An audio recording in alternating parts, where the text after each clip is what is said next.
Hello students, कैसे हैं आप सभी? I hope you people are doing very well. I, Shefali, your social science educator, welcomes you all in our YouTube platform that is EduGrown. आज हम देखेंगे multiple choice questions MCQs which are based on what is democracy, why democracy, an important chapter from class 9th. Okay, these MCQs are some MCQs are from directly NCERT books और कुछ अलग हैं. Try to solve this question by your own. Questions के answer को hide कर देना अपने हाथों से और फिर ट्राई करना आंसर देने का. हमने चैप्टर पढ़ा था, ये चैप्टर के बेसिस पे ही हम आज ये क्वेश्चन सॉल्व करेंगे.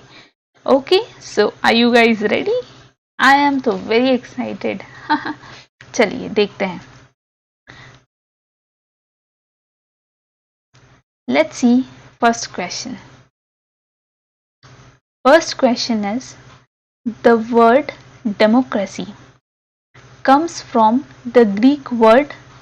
किस Greek word से ये democracy word आया है? A. Democratia, second Democratia, C. Demos, fourth Kratia. See students, democracy जो वर्ड है वो आया है वर्ड डेमोक्रेटिया से.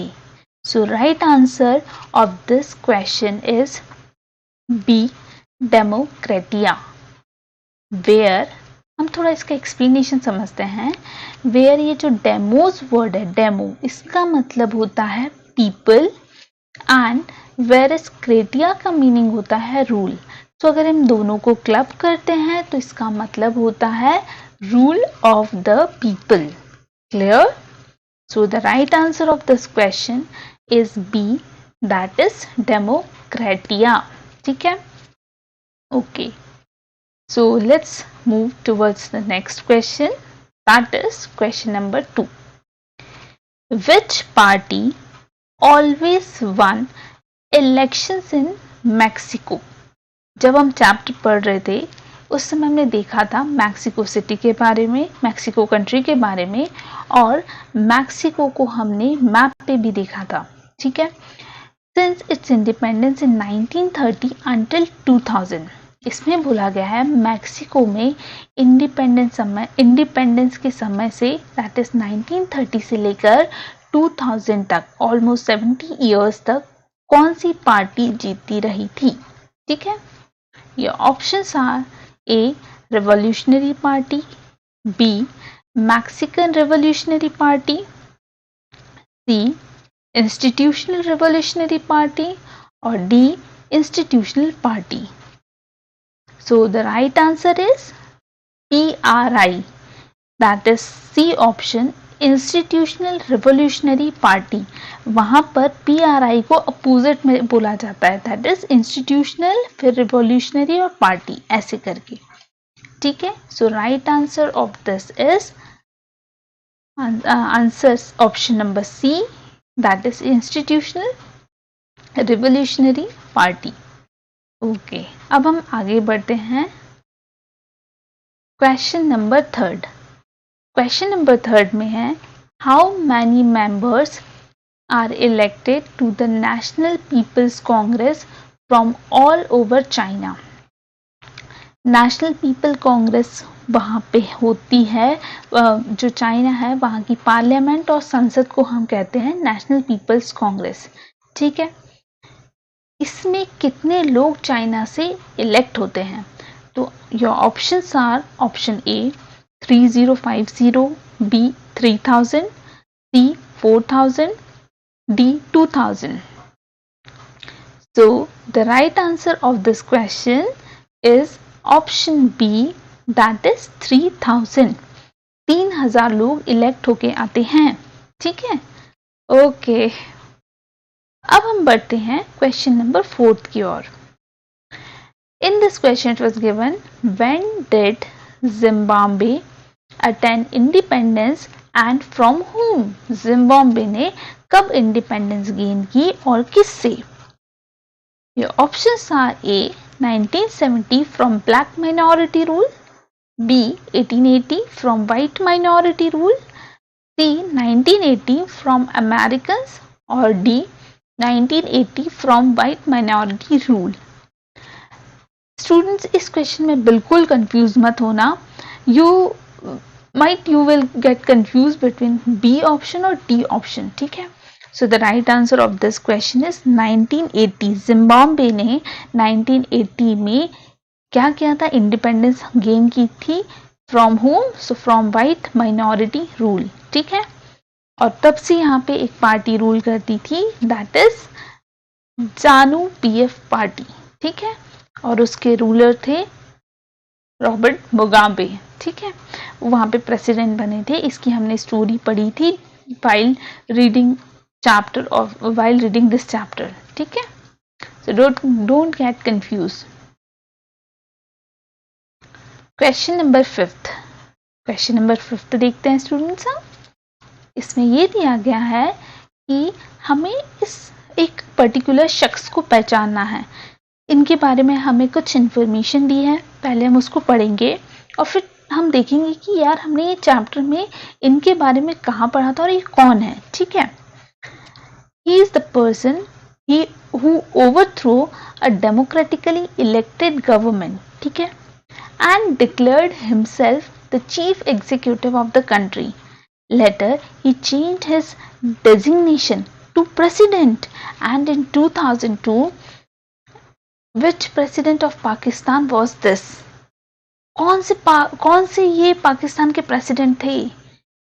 So his name was general Parvez Musharraf. General Parvez Musharraf ji जो थे, इन्होंने क्या किया था? इन्होंने मिलिट्री कू किया था. कहाँ पे? पाकिस्तान में. और डेमोक्रेटिकली इलेक्टेड गवर्नमेंट को हटा दिया था और इन्होंने खुद वहां पे प्रेसिडेंट की पोस्ट ले ली थी. रेफरेंडम के थ्रू इन्होंने अपना एक्सटेंशन भी किया था अपने टर्म का, अपने पीरियड का वहां पर. क्लियर? ओके. अब हम मूव करते हैं क्वेश्चन नंबर 6 की ओर. In this, it is given that in a democracy, the final decision-making power must rest with. Your options are A.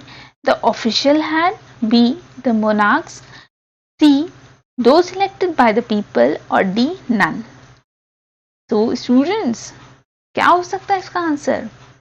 So, the right answer of this question is C. Those elected by the people.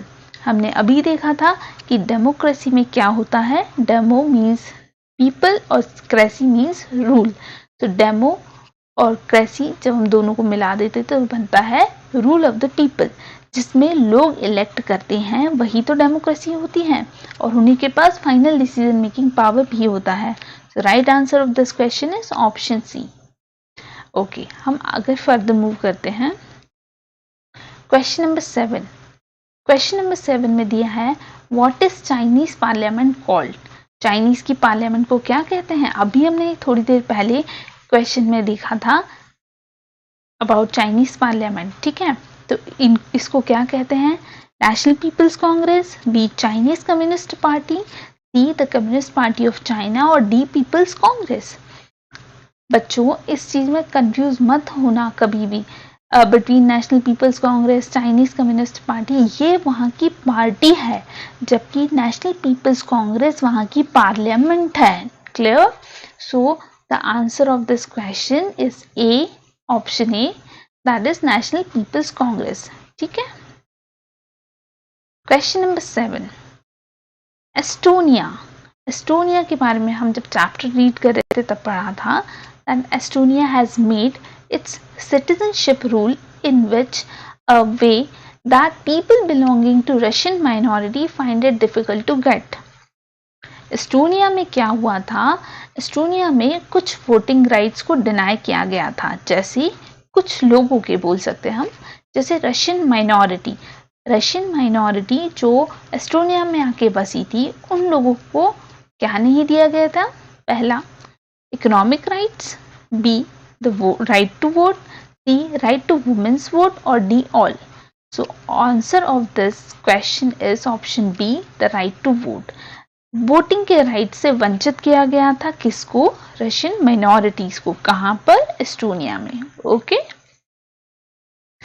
अब आते हैं question number 9 की ओर। Some of the drawbacks of democracy is option A, instability and delays, B, corruption and hypocrisy, C, politicians fighting among themselves, or D, all of the above। इसमें क्या होता है, इसमें ये पूछा गया है ड्रॉबैक्स और demerits of democracy.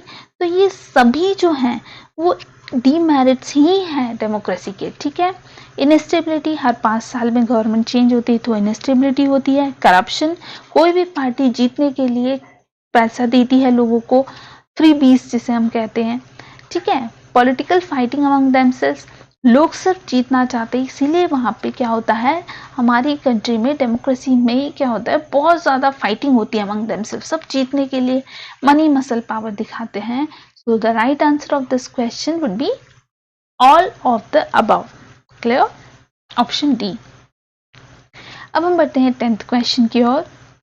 Which of this is not a feature of monarchy, dictatorship और one party rule? In short अगर हम इन तीनों को क्लब कर दे तो ये क्या बनता है? क्या बनता है स्टूडेंट्स? नॉन डेमोक्रेटिक कंट्री, ठीक है। नॉन डेमोक्रेसी जिसे हम कहते हैं, जहां पे मोनार्की होती है, डिक्टेटरशिप और वन पार्टी रूल होता है। Clear?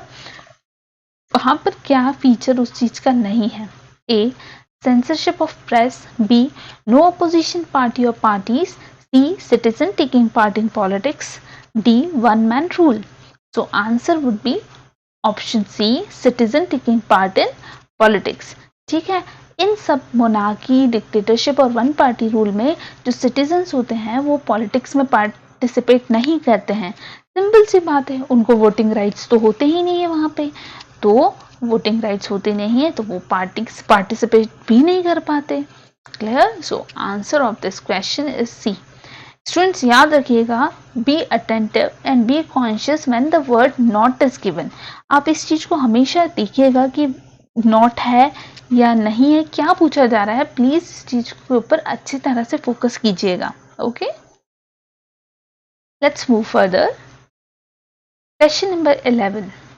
Democracy improves the quality of decision making because option A, decisions are taken by educated people, decisions are taken by consultation and discussion, C, decisions are taken over a long period of time, D, all decisions are approved by judiciary।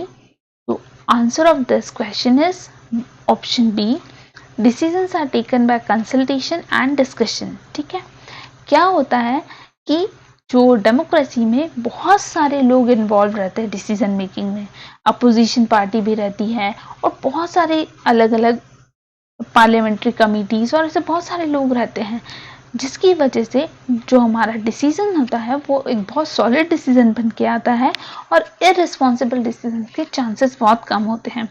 So yes, decisions are taken by consultation and discussion would be the correct answer of this question. ठीक है, further हम move करते हैं question number 12 की ओर। A democratic government is better than a non democratic government because, क्या reason हो सकते हैं students?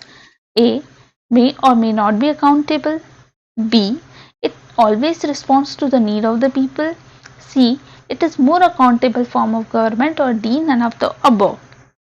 So answer of this question is option number C, it is more accountable form of government। Democratic government जो होती है बहुत ही ज़्यादा accountable होती है, ये हमने देखा था चाइना के केस में। चाइना में अगर आपको याद हो तो फेमाइन की सिचुएशन बनी थी, क्योंकि चाइना में वन पार्टी सिस्टम थी, तो वहाँ पे कोई अकाउंटेबिलिटी किसी भी गवर्नमेंट की थी नहीं। वहीं हम इंडिया की बात देखें तो इस टाइप की फेमाइन सिचुएशन इंडिया में नहीं आई थी, जबकि इंडिया इकोनॉमिकली बहुत पावरफुल नहीं था चाइना के कंपैरिजन में, बट यहाँ पे ऐसी सिचुएशन नहीं आई। इसका रीज़न ये था कि इंडिया में गवर्नमेंट जो थी वो डेमोक्रेटिक गवर्नमेंट थी। As a result democratic government हमने अभी देखा बहुत अकाउंटेबल होती है, जवाबदेही होती है। क्लियर? तो ये एक बहुत अच्छा एक फीचर भी है इस चीज़ का, और एक बहुत अच्छा हम आर्ग्यूमेंट भी बोल सकते हैं in favour of democracy. Clear? Next हम बढ़ते हैं क्वेश्चन नंबर 13 की ओर। The most common form that democracy takes in our time is that of, हम अभी की बात करें, डेमोक्रेसी बहुत एवोल्यूशनरी है, समय के साथ चीज़ें बदलती हैं, तो डेमोक्रेसी भी बदली है। और आज की डेमोक्रेसी को हम क्या कहेंगे, ये इस क्वेश्चन में पूछा है। A limited democracy, B representative democracy, C maximum democracy और D none of the above.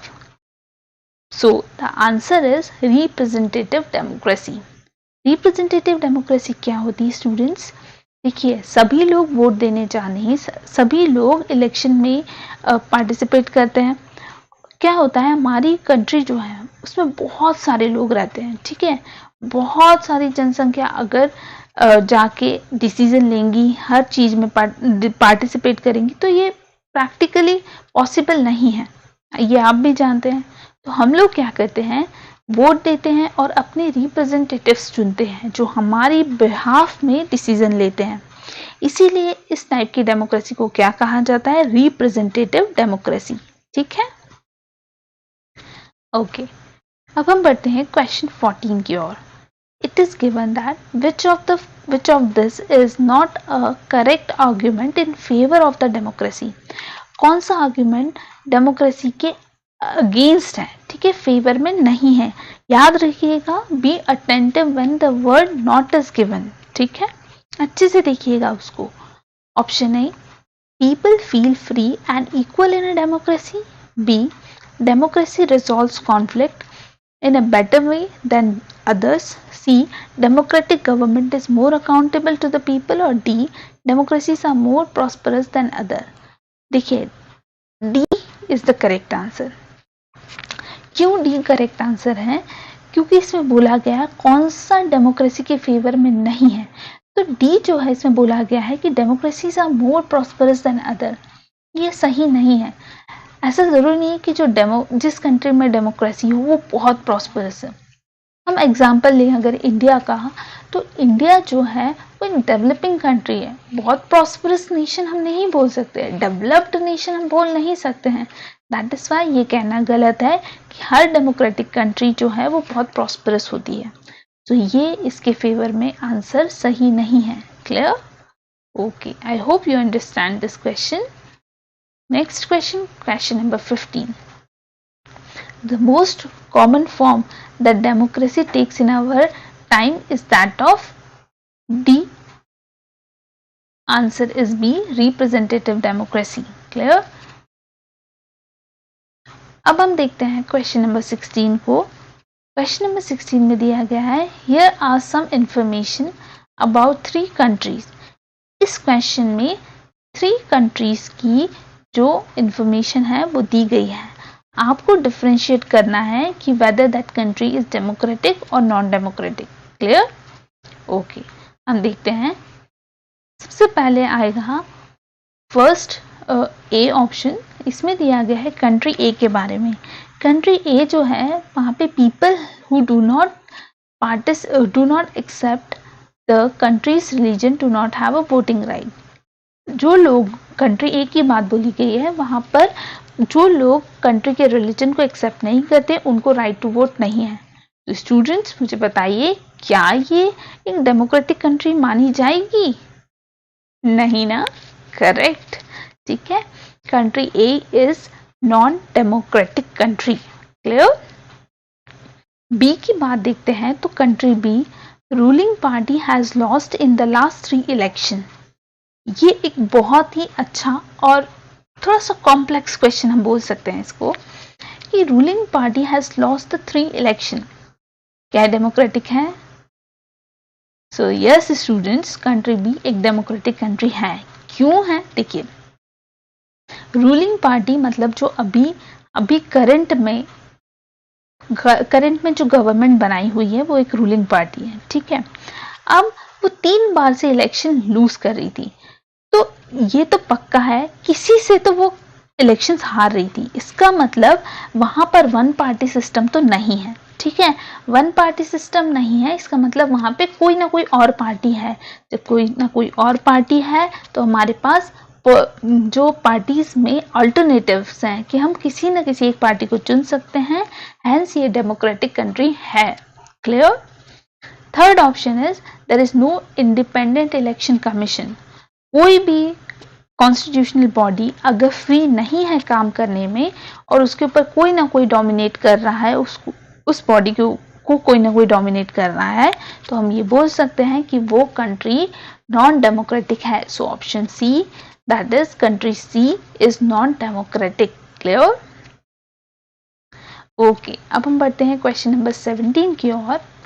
Which of this is not a valid reason for arguing that there is a lesser possibility of famine in a democratic country? इनमें से कौन सा option ये बोलता है, correct और valid reason नहीं देता है कि that there is a lesser possibility of famine in a democratic country? ठीक है, ओके। ऑप्शन ए बोलता है कि opposition parties can draw attention to hunger and starvation. तो ये तो सही है। देखिए, अपोजिशन क्या पार्टी क्या करेगी, ये बताएगी रूलिंग पार्टी को कि देखिए भैया यहाँ पे जो है हंगर और स्टार्वेशन की समस्या क्रिएट हो रही है। ठीक है, तो ये पॉइंट कहीं ना कहीं फेमाइन को दर्शाएगा, ये फेमाइन के अगेंस्ट में नहीं जाएगा, इसीलिए option A is correct. B की बात करते हैं, free press can report suffering from famine in different parts of the country. तो यस, प्रेस, टीवी और रेडियो के माध्यम से पता चलता रहेगा कि फेमाइन जो है different parts of the country में फैल रहा है। Government fears its defeat in the next election. Government क्या बोलेंगे, अगर हमने ये फेमाइन को ठीक नहीं किया तो ये तो पक्का है कि हमारी सरकार गिर जाएगी। इसीलिए क्या है, इसीलिए गवर्नमेंट बहुत डरती रहेगी अपने डिफीट के कारण कि वो हारे ना, इस वजह से वो कुछ ना कुछ अच्छे स्टेप लेती रहेगी इस फेमाइन को कम करने के। फोर्थ ऑप्शन देखिए, people are free to believe in and practice any religion. तो ये जो एक हमारा ऑप्शन है वो बिल्कुल अलग जा रहा है। ये तीन जो ऊपर के ऑप्शन है वो एक लाइन में जा रहे हैं, जबकि ये फोर्थ ऑप्शन जो है वो थोड़ा अलग हट रहा है। That is why fourth option is the correct answer. इसमें बोला गया था कि नॉट अ वैलिड रीजन, तो fourth one is the correct answer, that is people are free to believe in and practice any religion. Okay, अब हम बढ़ते हैं क्वेश्चन नंबर 18 की ओर। Here are some information about 3 countries. On the basis of this information, categorize them into democratic and non-democratic countries. ठीक है, वैसे ही question है जो भी हमने थोड़ी देर पहले देखा था। इसमें दिया है country A, people who do not accept the country's religion do not have a voting right. ठीक है, इसमें ये बोला गया है कि जो कंट्री के रिलीजन को एक्सेप्ट नहीं करता उनको वोटिंग राइट नहीं है। तो वो क्या है, वो एक नॉन डेमोक्रेटिक कंट्री है। Ruling party has lost 3 elections, तो वो एक डेमोक्रेटिक कंट्री है। और third one is there is no independent election commission, तो वो एक नॉन डेमोक्रेटिक कंट्री है। क्लियर? नेक्स्ट हम बढ़ते हैं। ये एक बहुत अच्छा क्वेश्चन है स्टूडेंट, इसको बहुत ध्यान से समझिएगा। There are 40 villages in a district where the government has made no provision of drinking water.